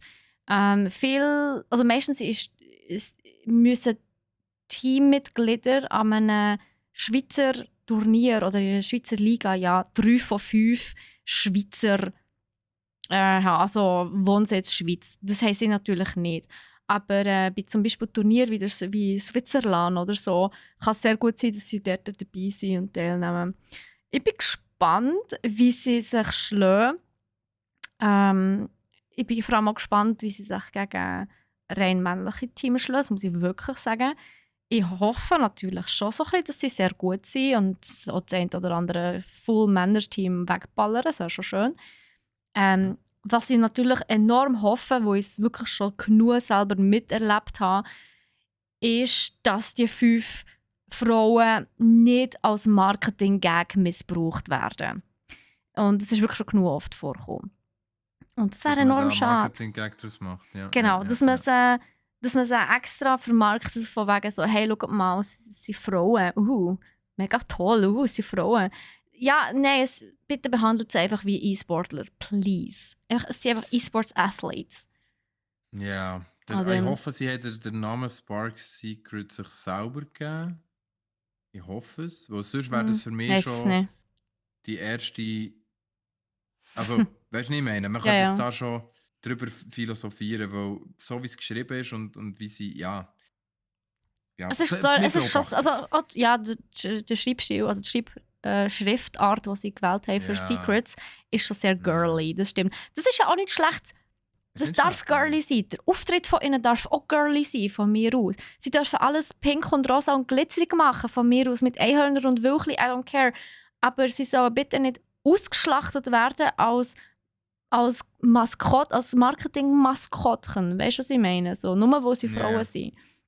Es ist einfach schon genug oft vorgekommen in der E-Sport-Szene, in der globalen E-Sport-Szene, dass man also E-Sports-Teams gegründet hat und sie schlussendlich nichts anderes waren als ein Marketing-Gag.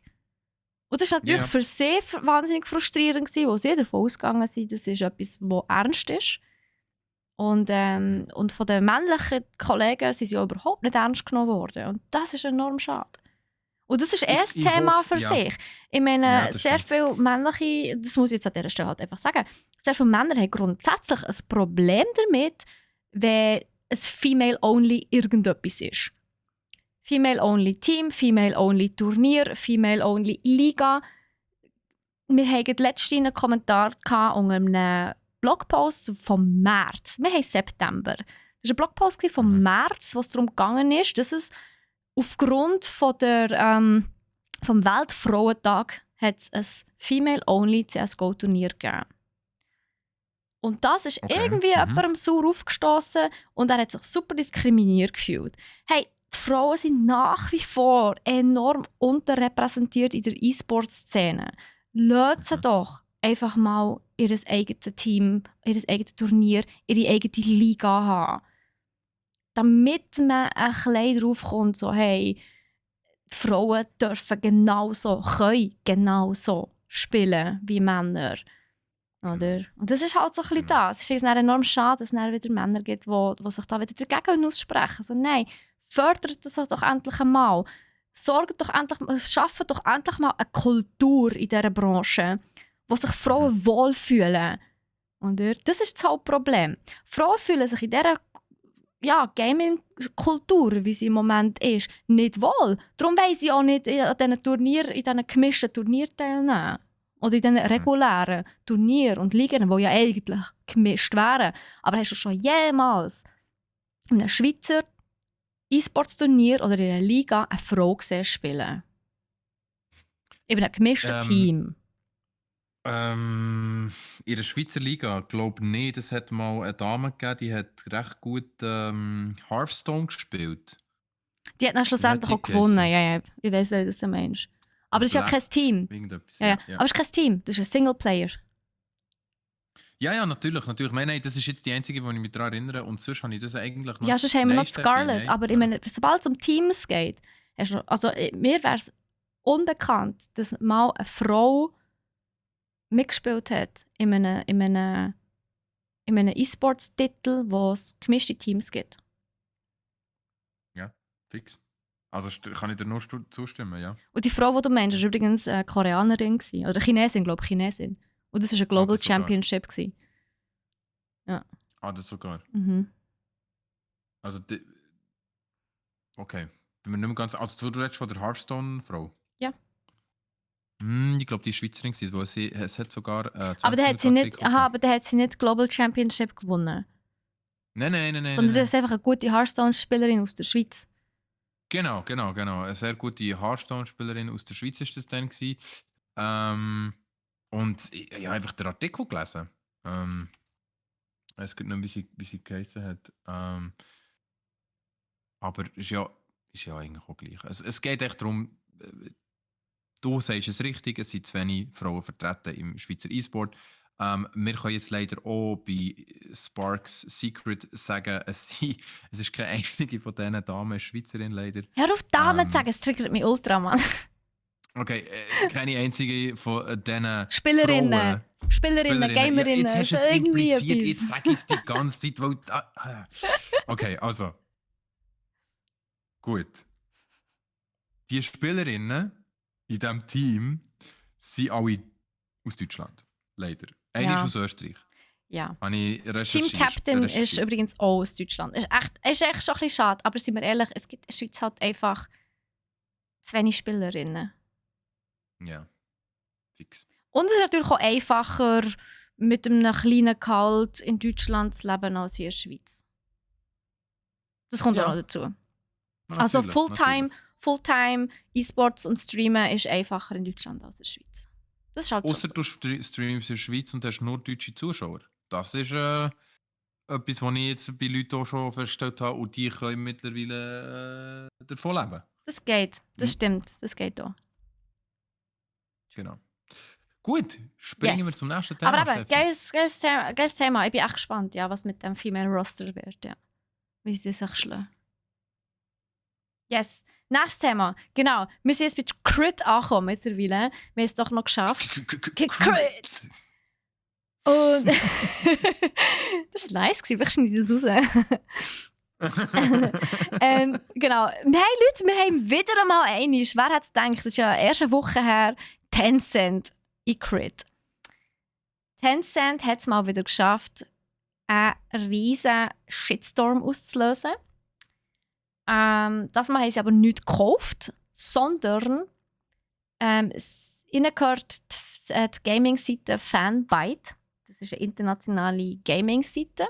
Also die über Games und so berichten.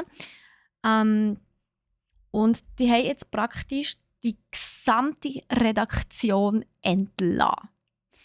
Aber nicht so alle in einem Raum oder so und gesagt, Leute, tut mir leid, wir haben Budgetkürzungen, wir müssen 80% von euch entlassen.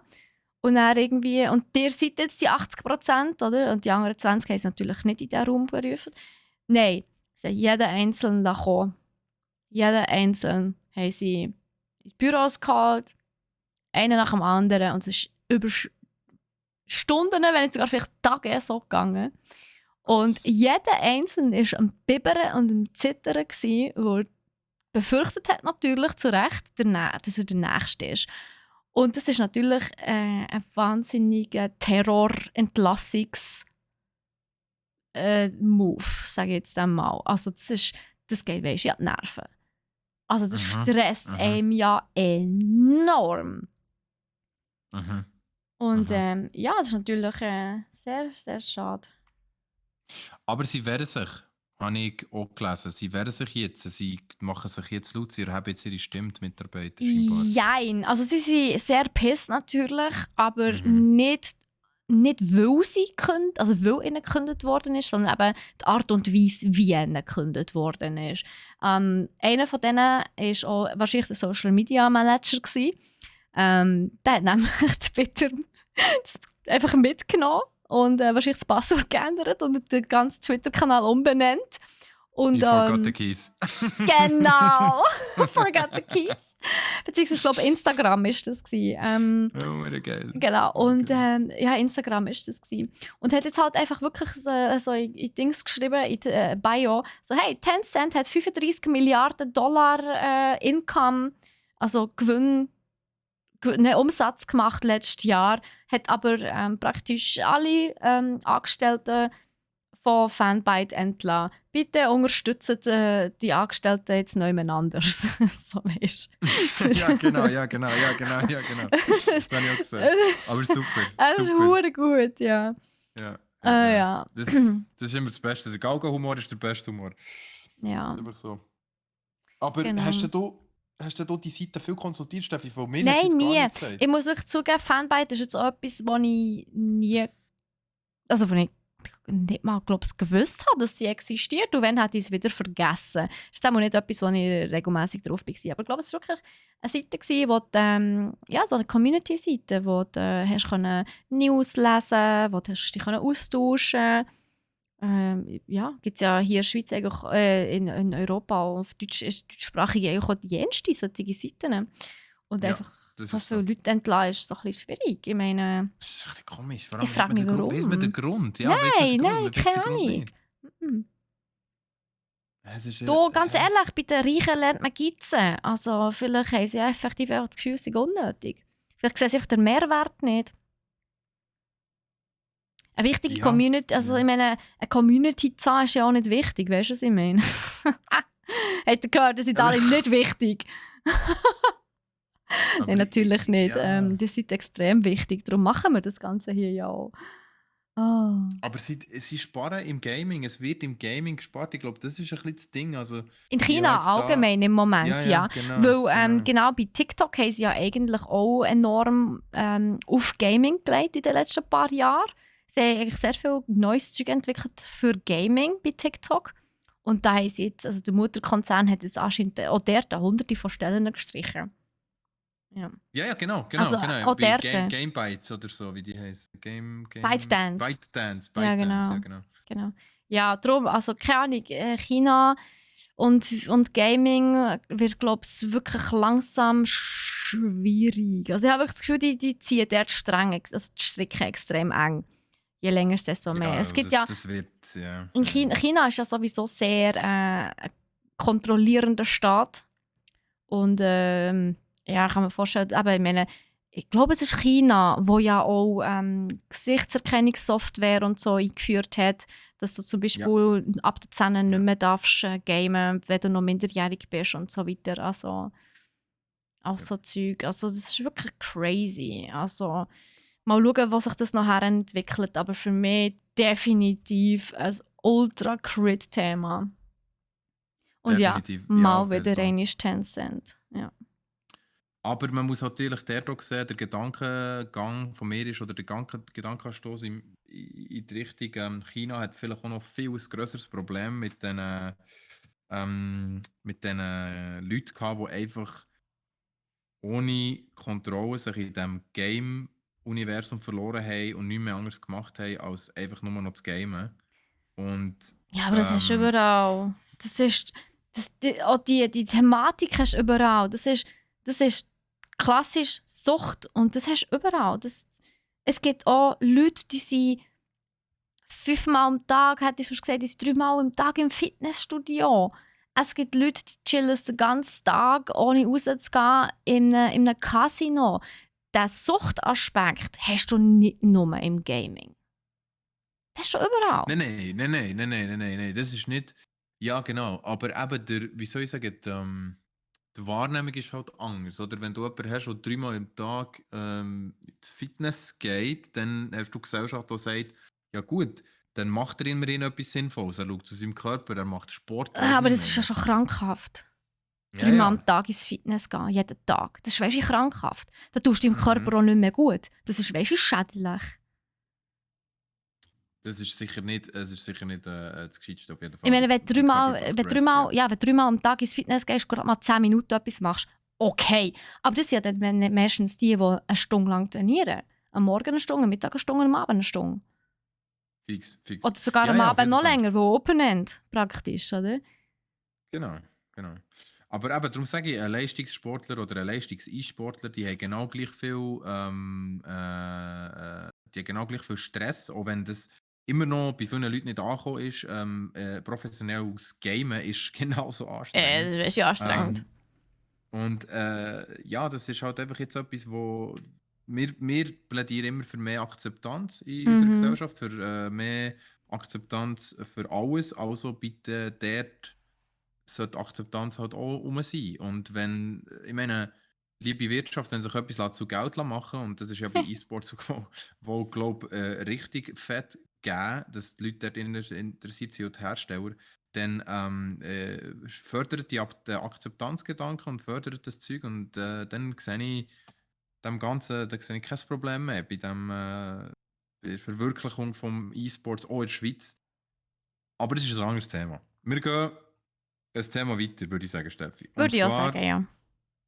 gehen wir ins absolut kritischste Thema rein, das diese Woche Wo vor allem, glaube ich, auch vorgekommen die ist. meisten von hier interessiert, weil wir haben es nämlich etwa 5-mal zugeschickt bekommen.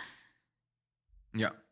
Ja, merci fürs Zusenden übrigens. Ich, Mhm. ich finde es immer so schön, dass Leute mitdenken und sagen, hey, könnt ihr das im Podcast Ja, noch heute das ist noch anschauen? mega. Und Also, das ist wirklich an mega, dieser Stelle mega. möchte ich übrigens einwerfen, wir haben einen Discord.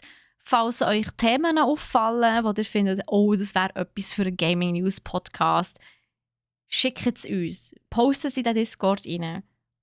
Genau, unbedingt. Und ja, ihr wisst schon, um was es geht, weil ihr habt ja auch den Titel habt ihr auch schon gelesen, GTA 6. GTA 6. Ich kann mich noch an den Typ erinnern, wo zu einem deutschen Meme ist geworden, wo in einer Talkshow mit drinnen einfach auf die Bühne säckelt und der Moderator fragt ihn, ja, was soll das? Und er sagt einfach, hey, ich will gar nicht mehr sagen, aber. Und dann tut er so sein T-Shirt zeigen und drauf steht echt so, wann kommt GTA 6? Und er sagt echt so ins Mikrofon und es ist überhaupt nicht um das gegangen. Es ist irgendein Talkshow über etwas ganz anderes. Und er sagt echt so, wann kommt GTA 6? Wie lange lasst ihr uns noch warten? Oh Mann. Und es ist wirklich Hammer. Auf jeden Fall, GTA 6, es hat Leaks gegeben. Die Leute sind am Durchdrehen.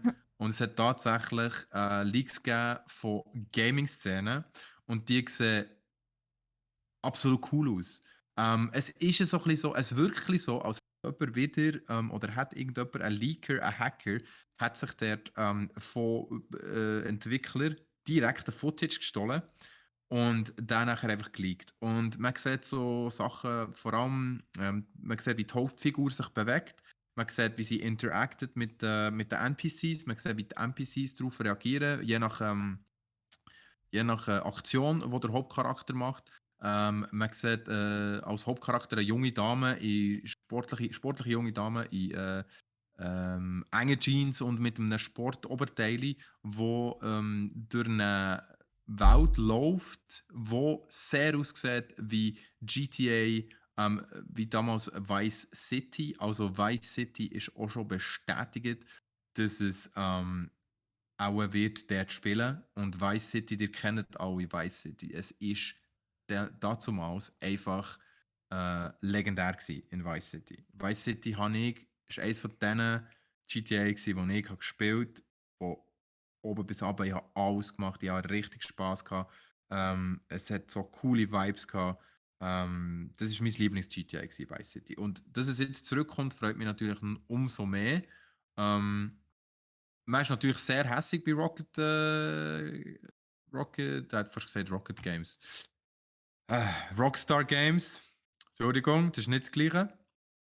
Man ist natürlich sehr hässig, weil man das natürlich verhindern wollte, dass da irgendetwas geleakt wird, aber sie haben es, wie man jetzt sieht, nicht können verhindern und die ganze Welt reagiert jetzt darauf. Aber positiv, also mostly positive. Man hat eigentlich mega fest Freude an, was sich alles entwickelt. Sachen, die man nie hat für möglich gehalten, dass sie es herbringen können, haben sie hergebracht. Ähm, ja, also allgemeinen positiven Aufschrei in der Gaming-Welt für Rockstar Games nicht so cool, aber GTA 6 scheint in der Entwicklung zu sein. Das ist schon mal cool für alle, die denken, hey, das kommt nie raus und die triggern uns die ganze Zeit. Scheint die Entwicklung zu sein. Ich glaube schon recht lang klar, dass es in Entwicklung ist. Ja, nein, man hat Mo, sie aber ist ja viel offiziell announced.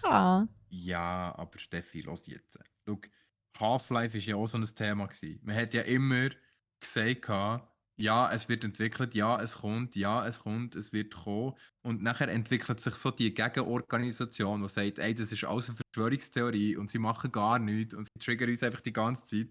Und sie sagen uns einfach, es kommt raus, aber es kommt gar nie. Und ich meine, das ist ja nachher bei Half-Life ist das Lame. sogar zum Meme geworden dann. Und nachher haben sie ja gleich Half-Life Alyx rausgebracht. Also, das ist halt Gaming-Community, gell? Da hast du halt auch viel Aluhüte dort. Das ist einfach so. Wow. Wie nett. Ja gut, fair enough. Ja. Ja, und gleich, gell, ich meine, man muss sagen, ja, mittlerweile hat sich so eine kleine Leak-Kultur etabliert in den letzten paar Jahren, wo man irgendwie auch muss sagen, nicht Leaks schön. sind das beste Marketing. Ja, aber es ist nicht schön. Ich finde es nicht Natürlich schön. ist es nicht schön, aber es ist das beste Marketing. Weil Leute wollen etwas von ihren Lieblingsgames, sage ich jetzt mal, hören. Etwas Neues. Etwas, das noch nicht draussen ist. Sie wollen Infos. Ich meine, das kennen wir von uns ja auch. Ich meine, das haben wir vorher gehabt bei Breath of the Wild. Wir wollten mehr wissen über Zelda. Wir wollten wissen, ja, was kommt denn als nächstes? Wann kommt es? Was ist denn der Name? Nur ist Nintendo dort extrem Secrecy, also extrem geheimnishalter ist. Geheimnistour ist. Und die, bei denen lege ich mir das Hand ins Feuer, dass da nichts geklickt wird. Aber die Japaner, es ist halt eine ganz andere Kultur in Japan. Aber mittlerweile ist es halt gleich so. So Leaks und so haben schon manchem Game zu ein bisschen mehr Raum verholfen. Sag ich jetzt einmal. Das stimmt. Da haben wir ja auch schon Oder? darüber geredet, dass die vielleicht auch extra geleakt werden. Das ist halt, also gut, bei GTA kann ich mir das vorstellen, aufgrund von dem Footage, wo man sieht, ist es nicht unbedingt etwas, was man jetzt leaken würde. Weil es halt sehr viel auch ein bisschen so Behind-the-Scene-Daten sind. Also man sieht viel so mit Pfeilen im Körper, wie die also Bewegungsrichtung und so ist, je nach dem, was man gerade macht. Oder sehr viel so Zahlen und Daten und so, die jetzt für einen normalen Spieler, sage ich jetzt mal, vielleicht nicht so spannend sind. Und gleich, es ist halt es ist etwas, man sieht etwas und das ist doch das, auf das sich die Leute stürzen. Und es ist schon so, dass man eben so, man sieht so Commands und ich glaube, ich rede da für alle Entwickler und Programmierer, das ist so ein bisschen wie wenn man dem Entwickler oder dem Programmierer die Hose runterlässt. Das hat niemand wirklich gern. Nein, natürlich nicht. Wenn du direkt den Code siehst. Oder? Nein, du willst ja auch nicht, dass irgendjemand hinter dir sitzt und dir über die Schulter schaust, während du schaffst. Das fühlt sich irgendwie so an. Genau. Und als wäre eigentlich ein Konzept, das du umschreiben bist, schon geleakt worden, bevor du es rausgehst. Oder? Und das ist auch sehr unrespektvoll, unhöflich. Wo wir wieder beim Thema wären, dass ich Leaks nicht so cool finde. Wo wir aber beim Thema sind, dass es marketingtechnisch extrem gut funktioniert. Aber stimmt, ja, cool finde ich es auch nicht. Darum sind sie bei uns so eindeutig im Crit. Leaks immer ein bisschen schwierig. Aber was soll man sagen? Es gibt sicher die eine oder andere Firma, die es schon als Marketing missbraucht hat. Definitiv. Aber wenn wir schon bei Leaks mit L sind, gehen wir zu etwas, das jetzt am Ende kommt und auch mit L anfängt. Laut. Genau, und das ist der Loot von uns. Und dort fangen wir bei Steffi an und hören bei Steffi auf, weil der Nico hat sich nichts gegönnt. Aber Steffi, was hast du dir gegönnt? Ich habe es eigentlich schon gesagt, aber eben Wandering Village habe ich mir gekauft. Beziehungsweise aber nicht, ich habe es bekommen, noch besser. Ich habe von einem lieben Zuschauer von mir habe ich es geschenkt bekommen. Und eben nochmal merci an dieser Stelle. Und genau, am Freitag wird es streamen hier auf brack.ch, also auf brack.ch. Der Link ist ja twitch.tv/brack.ch ohne Punkt. Also brack.ch. Ohne Punkt.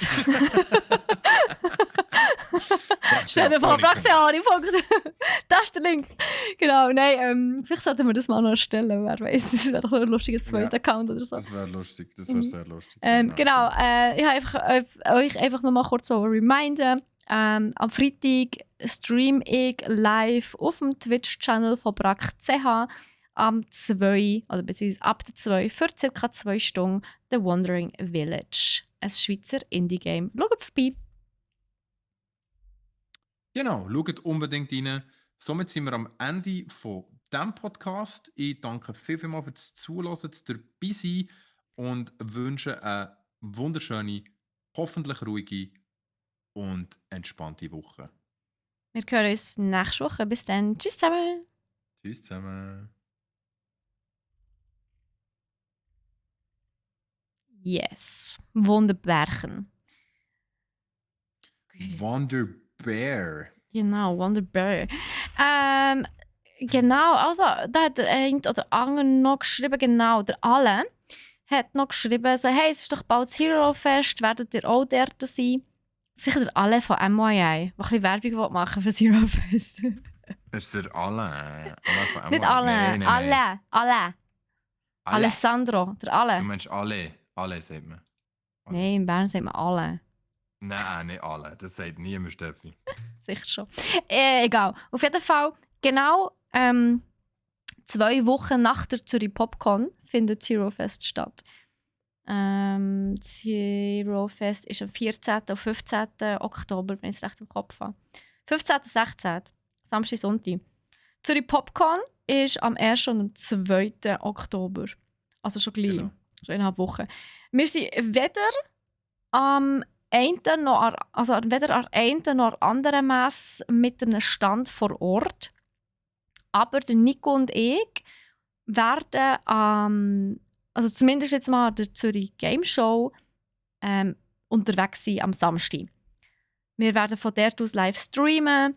Und falls ihr uns seht, dürft ihr natürlich sehr, sehr gerne Hallo sagen. Ihr dürft uns auch vor die Kamera springen, wenn ihr Bock habt. Von dem her, ja, wäre sicher cool. Yes. Genau, wir werden dort sein. Ich und Steffi werden dort rumjoggeln.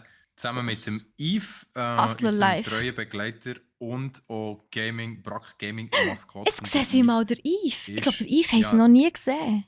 Der Yves ist etwas wie wie gesagt, es ist wie der Yves und Gaming und Brack, das ist eins. Das ist das ist basically das Gleiche. Mr. Gaming Brack. Genau. Ihr werdet noch gesehen, das rotes Cape an und eine Maske.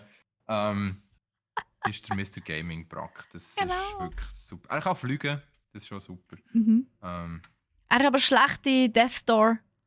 Und die anderen Games, sobald sie ein bisschen schwieriger werden. Ah, sorry. Sorry, Yves. Sorry, wie sie sagen. Nein, er ist noch hier. Ja, sicher.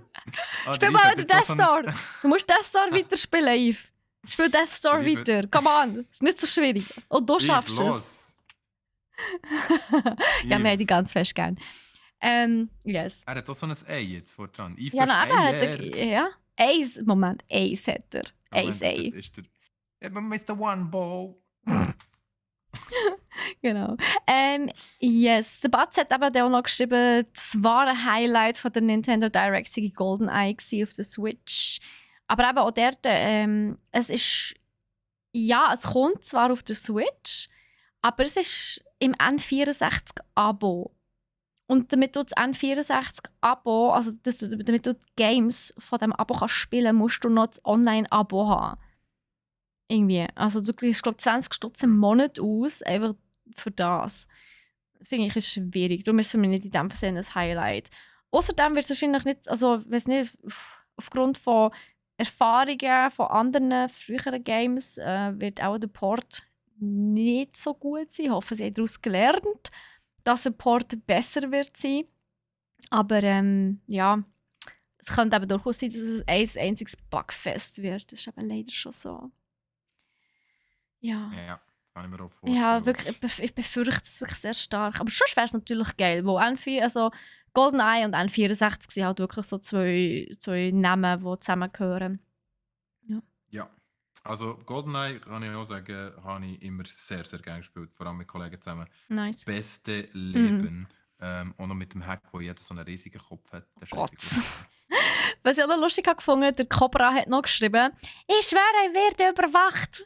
Ich habe gerade zum ersten Mal etwas bei Brack bestellt und dann wird mir instant der Stream vorgeschlagen. Hey, Das ist eben richtig Marketing so. hat mal funktioniert, Gottverdammt.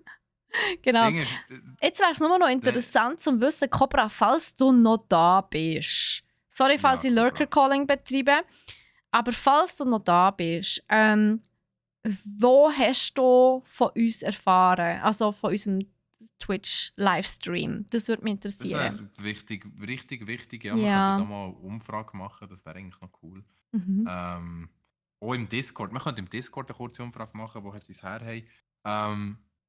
Und ja, Cobra, hey, du doch kurz folgen, wenn du da bist. Rein folgen.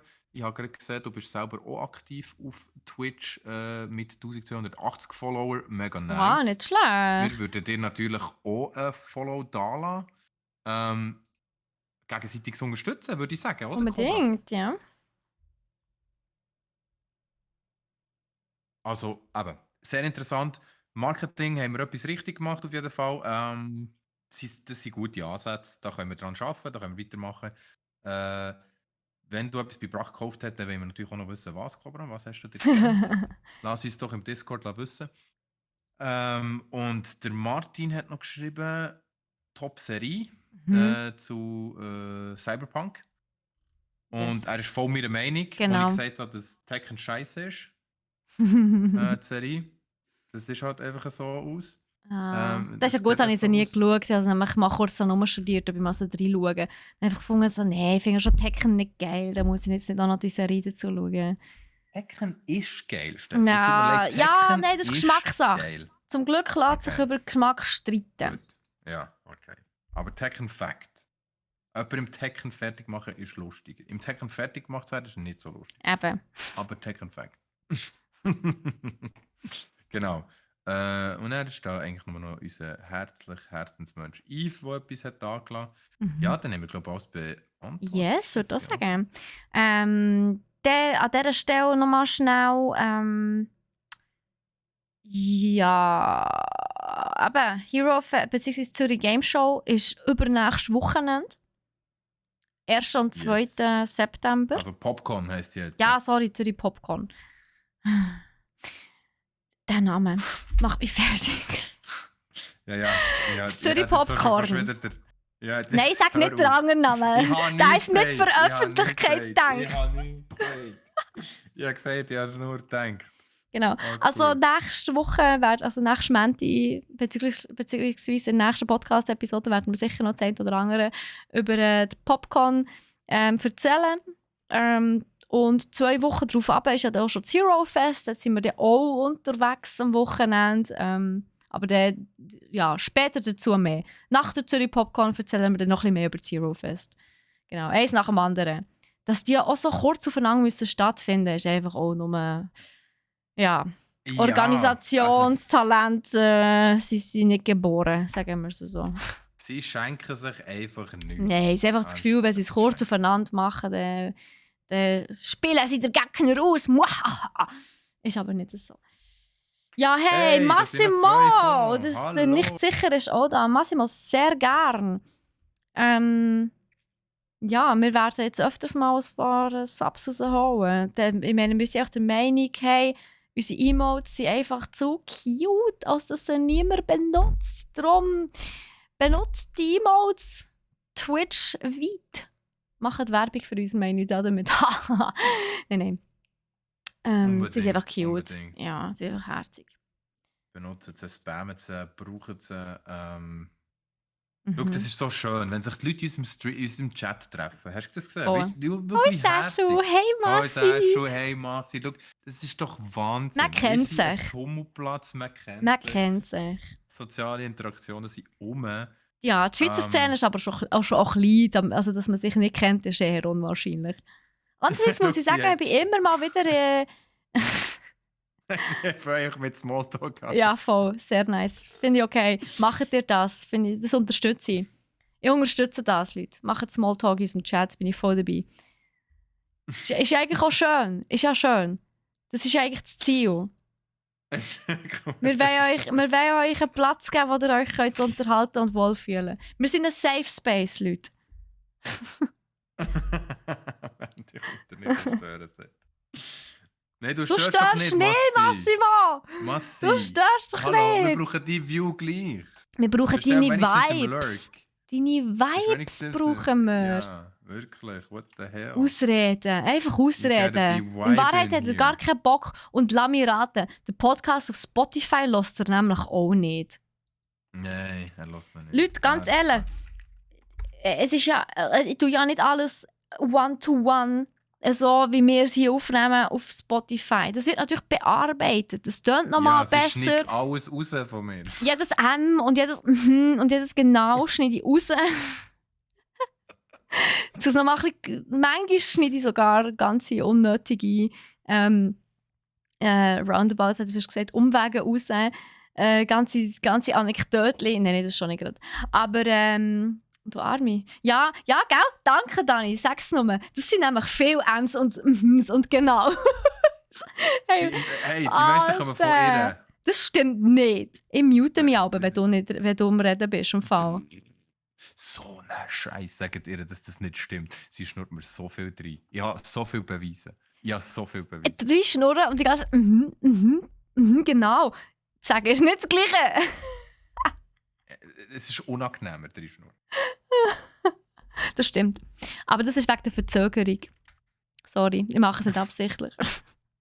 Streamlabs sollte aber jetzt aufhören, die Leute zu benachrichtigen. Ja, ich muss es aktiv rausnehmen. Es ist ja nicht automatisch. Es erkennt es ja nicht. So, ich habe es rausgenommen. Also, aber Massi, du machst es ja für einen guten Zweck. Da musst du rein. Massimo. Du, das Du ist musst denk, rein. bis das lässt du laufen und das nebenbei läuft das einfach wie Radio. Massimo, das ist wichtig. Du unterstützt uns mit dem. brack.ch und uns. Unser Projekt, das Gaming-Projekt. Yes. Das Weißt ist du, wichtig. wie ihr mich auch Follower unterstützt? zählt. Ich dachte, jetzt einfach geht. Nein. Ist fertig hier, vorbei. Nein. Nein, aber ist cool. Trotzdem bist du schon vorbeigekommen, Massi. Auf jeden Fall. Ich unterstütze euch viel. Das stimmt. Was, FC? FC, ich weiß nicht. Er spielt er beim. Hä? Watchtime. Watchtime. Ach so. Schau, er wird das schnell. Oh, ja, gut. Oh. Das ist nicht schlecht. Das Ja, ist nicht wobei, schlecht. warte Das ist schnell. nicht schlecht. Ah, ist okay, ist nicht schlecht. Ja, gut, das ist. Nein, das ist so die Anzahl, wie viel haben wir schon gestreamt und wie viel hat geschaut. Das stimmt. Wobei, ich weiss nicht, ob das zählt, weil einfach, wenn man auch streamt, wo ich schalte mit Ding Er hat selber nach. sogar mehr geschaut als ich. Wow, das ist aber einfach nur peinlich, Nico. Seriously. Hey, nein. Nicht sicher habe ich hier noch nicht so viel gesehen. Ich habe jetzt wirklich noch nicht so viel gesehen. Ich bin nicht sicher. Außer du hast deinen Namen geändert. Nein, den gibt es schon lang. Ja, los jetzt, Ja, Steffi, wenn wir, 252 Stunden haben wir gestreamt bis heute. Ja, also das ist schon nicht so schlecht. Fast 80 Stunden, das ist schon echt eine gute Bilanz. Ja. Aber ja, sehr gute Bilanz. trotzdem, Leute, denkt dran, wir haben einen Podcast, also die ganzen Gaming-News werden natürlich eben schön geschnitten und aufbereitet, damit dann auf unserem Podcast eurer Wahl kann landen. Also schon unser Podcast, aber auf dem Podcast-Host eurer Wahl, hätte ich fast gesagt, auch nicht, Plattform. Also sei es Spotify oder wo immer ihr Podcast hört. Wir sind eigentlich Überall, fast wo es überall Podcasts vertreten. Ja, aber nicht ganz überall, aber an vielen Stellen. Also die gängigsten, würde ich jetzt mal sagen. Und ja. bist du schon überall ein bisschen. Brack-Kanal kenne ich noch nicht so lange.